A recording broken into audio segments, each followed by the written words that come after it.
we want to make sure that obvious cases of discrimination can still be addressed appropriately.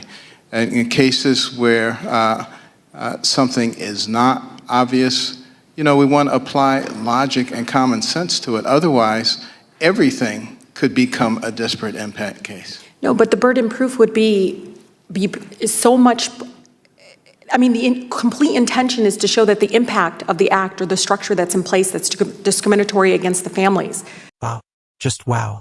You guys, I have seen some attempted takedowns in Congress before, but what Rashida Tlaib just tried to pull on Dr. Ben Carson, it is absolutely embarrassing. She walked in there thinking she was going to lecture a literal brain surgeon on common sense, and instead she got a masterclass in logic. If you want to see what happens when the squad's emotional talking points collide with actual reality, stick around. You do not want to miss this breakdown. Thank you, Madam Chair. An investigation in Metro Detroit found that about 40% of people in protected classes experience unlawful differences in treatment by housing providers. This unlawful discrimination is usually hidden. It's not like we're going to find signs that are posted on doors of homes that say no, don't rent to black families, or no Muslim families, or no LGBTQ families allowed. And so, yes or no, Secretary Carson, do you believe that landlords or property owners or housing providers anywhere in the United States have ever engaged in discriminatory practices against protected groups? Of course they have, and we strongly oppose that. Yes or no, Secretary Carson, do you believe that there should be some level of protection to prevent or stop discrimination that is rarely explicit nowadays? Of course there should be. So, Secretary Carson, under your leadership, HUD proposed a rule to make substantial changes to disparate impact standards under the Fair Housing Act. The rule would make it harder for families facing housing discrimination to seek justice by shifting the burden of proof onto them. Can you explain why the agency charged with enforcing the Fair Housing Act is proposing to make it more difficult for plaintiffs to bring forward housing discrimination claims under the disparate impact standard? I can probably explain it best by giving you an example. If Congress decided that they wanted to raise the minimum wage to $15 an hour, the people who would be most impacted would be low-skilled individuals. And a lot of those low-skilled individuals would be in the minority classes, and therefore they could bring a disparate impact suit. We want to make sure that obvious cases of discrimination can still be addressed appropriately. And in cases where something is not obvious, we want to apply logic and common sense to it. Otherwise, everything could become a disparate impact case. No, but the burden proof would be so much. I mean, the complete intention is to show that the impact of the act or the structure that's in place that's discriminatory against the families, like the disparate impact, helps with going after those that are going to hide that discrimination. Again, Secretary Carson, it's not like they're putting signs up anymore. It's not like we're going to find emails. I mean, sometimes we do. But disparate impact allows people access to that justice to show housing discrimination. So the example, I'm disagreeing with your example in that you're showing that it's because most of the claims that are coming forward are, we still have a huge burden to show that kind of disparate impact. It's not as easy as it claims. I've had a number of clients and residents that come forward, and we've lost more black home ownership in Michigan than any other state.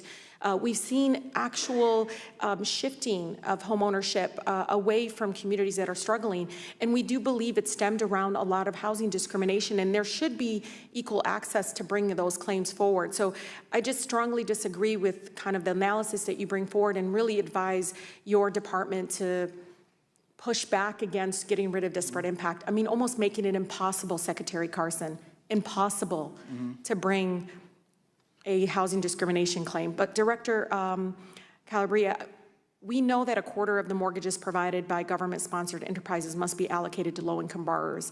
Right. As I know has been discussed, the Treasury Department claimed that in order to protect taxpayers and making housing more affordable, federal housing financing authorities should bring in private lenders to foster competition in the financial system. Anytime, Director, fostering competition is being brought up or used, it results in enterprises getting richer at the expense of ordinary people. Director Calvert, will you these private lenders also have an obligation to make a quarter of the mortgages they back to low-income borrowers? So all of the private lenders who originate mortgages and therefore sell them to GSEs are indirectly impacted by the housing goals because the loans that are bought have to meet the housing goals. So again, let's say you're a lender who sold 100% of your loans to Fannie or Freddie, you would on average be meeting those housing goals. So again, indirectly it impacts the originators and servicers who deal with Fannie and Freddie. And so what my residents would ask you is about accountability. How do we make sure? So how can we make sure that these private market participants are beholden to the American home buyers rather than shareholder profits? I think that's a great question. We hold the counterparty, so I have no ability to regulate the counterparties to Fannie and Freddie. I regulate directly Fannie and Freddie. And so our accountability is making sure that when Fannie and Freddie meet those goals, they can only meet those goals by having the entities that they buy from essentially on average. Part 2, main body reaction. Host settles in leaning forward. More conversational but fired up host. Okay, so we just watched the whole exchange. Let's take a deep breath because there is so much nonsense to unpack here.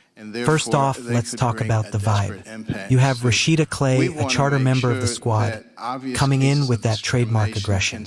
We see this all the time from her and AOC. They don't want answers. They want sound bites. They want to lecture. She starts off immediately trying to paint the HUD administration as these villains who want to let landlords discriminate. It's the classic playbook. If you don't agree with my specific government regulation, you must hate. Insert group here. But then you have Dr. Ben Carson. The man is the definition of grace under pressure. He's sitting there calm, collected, soft-spoken, basically the adult in the room. Clay is grilling him on this desperate impact rule. Basically, she's mad that HUD wants to make it harder to sue people for discrimination without actual proof of intent. She thinks that if a policy happens to affect one group more than another, it's automatically racism, even if there's no racist intent. And this is where Carson absolutely dismantles her argument with one simple analogy. Did you catch it? He brings up the $15 minimum wage. He says, look, if you raise the minimum wage, the people who lose their jobs first are low-skilled workers who are often minorities. So, by Tabb's own logic, raising the minimum wage could be sued as racist because it has a disparate impact on minorities. It is a brilliant point. He's showing her that you need logic and common sense. Otherwise, everything becomes a lawsuit. You can't just look at the outcome. You have to look at the policy itself. And how does Tlaib react to this logic? Does she engage with it? No. She panics. She interrupts him. She literally says, I disagree with your example. Well, of course you do, Rashida, because it proves that your worldview is flawed. She starts rambling about how it's not like they put signs on the door anymore. Yeah, we know that, Congresswoman. Carson knows that. He grew up in poverty in Detroit and Boston. He knows what discrimination looks like better than she ever will. But he also knows that you can't build a legal system based on feelings and assumptions. You need proof. She keeps trying to lecture him about justice and accountability, but she's the one missing the point. She wants a system where the government can hammer private businesses and lenders based on statistics alone, regardless of fairness. Carson is trying to protect the system from becoming a free-for-all for trial lawyers.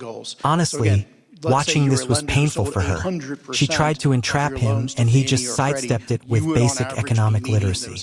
It really highlights the difference between a career politician looking for clicks and a serious intellectual trying to solve problems. The squad loves to talk a big game, but when they go toe-to-toe with someone like Ben Carson, who actually deals in facts and logic, they crumble every single time. Let me know in the comments. Do you think Tlaib actually understood Carson's point, or did it go right over her head? And don't forget to like and subscribe for more sanity checks like this.